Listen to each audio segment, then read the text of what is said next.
It's the final playoff of the Champions Chess Tour, and we have a clash of titans, Hikaru Nakamura versus Alireza Firouzja, two of the world's most creative and aggressive players. This is going to be an absolute thriller.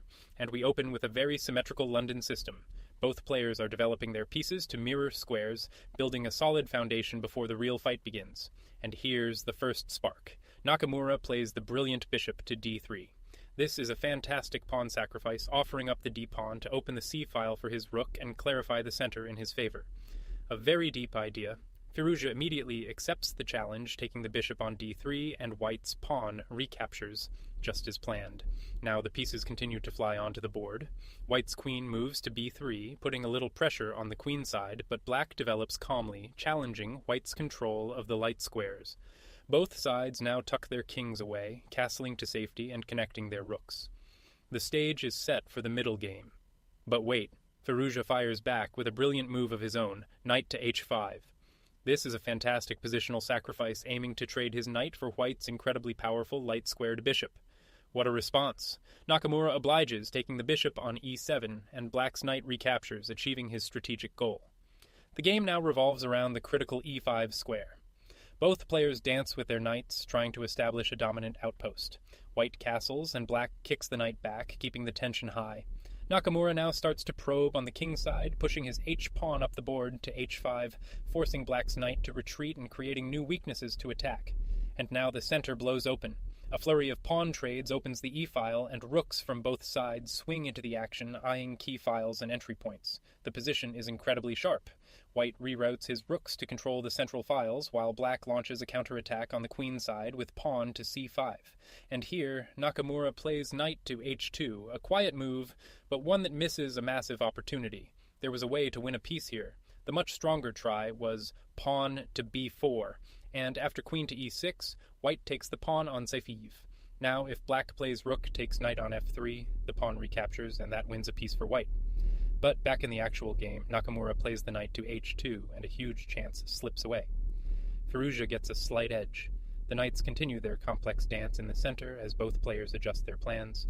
White's knight lands on e3, a solid square, and right here, Firouzja makes a reciprocal slip, taking the pawn on e4.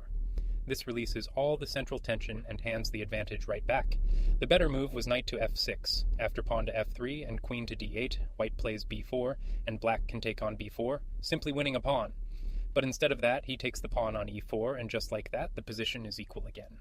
A series of trades and pawn moves now simplifies the queen side. White establishes a strong knight on f5, but the position remains balanced and incredibly tense as both sides look for the next opening. And Nakamura uncorks another brilliant move. Rook to b2.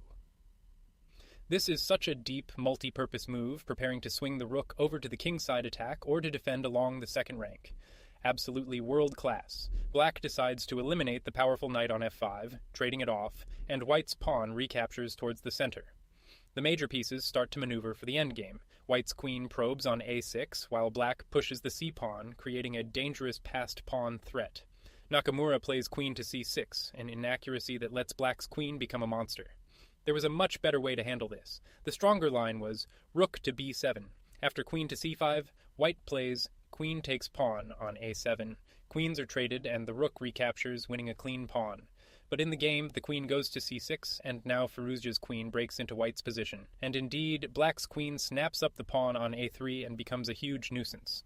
Nakamura carefully shifts his rooks to defend against the coming threats. Another inaccuracy from white. Queen to c7 is too passive. The best defense was to trade queens on d5, simplifying the position.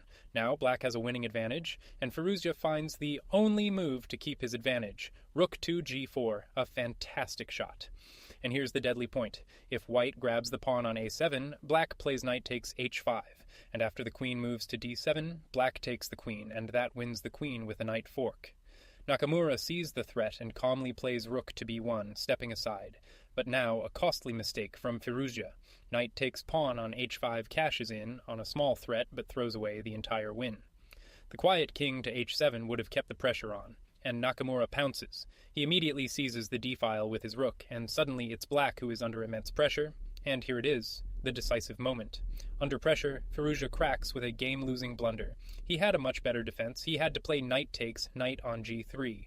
After the pawn recaptures and queen to c8, white can check on f7, but the king steps to h7 and black is still fighting. But instead of that, he plays knight to f6, and this walks right into a devastating and fatal pin on the d-file, and Nakamura is ruthless. He plays the brilliant rook to d6, the only move that seals the victory. Here's the crushing follow-up. If black tries rook to f8, white simply takes the knight on f6. The rook recaptures, and rook to b8 is a crushing check, winning material. And another blunder from black. Queen to c8 does nothing to solve the problem. The only chance was to challenge the pin directly. He had to play rook to f8. After white takes the knight on f6 and the rook recaptures, white gives a check on b8, but the queen can take the rook, and while it's still losing, it's better than the game. But in the game, he plays queen to c8, and now the win is straightforward for white. And here comes the final assault. Queen to f7 with check, the most precise move, beginning the decisive combination. Black's king is forced to move, but king to h8 is a mistake that only makes matters worse. Slightly more resilient was king to h7. White would take the knight on f6, and after rook to g5, rook to g6. Black could play queen takes rook on b7, fighting on. But instead, the king steps into the corner on h8, and this just accelerates the collapse. Nakamura cashes in with the powerful rook takes knight on f6. It's not the computer's absolute top choice, but it's a completely crushing practical move. In a hopeless position, Firouzja recaptures with queen takes rook on b7, but the game is already lost. And here, in a completely winning position, an absolute shocker.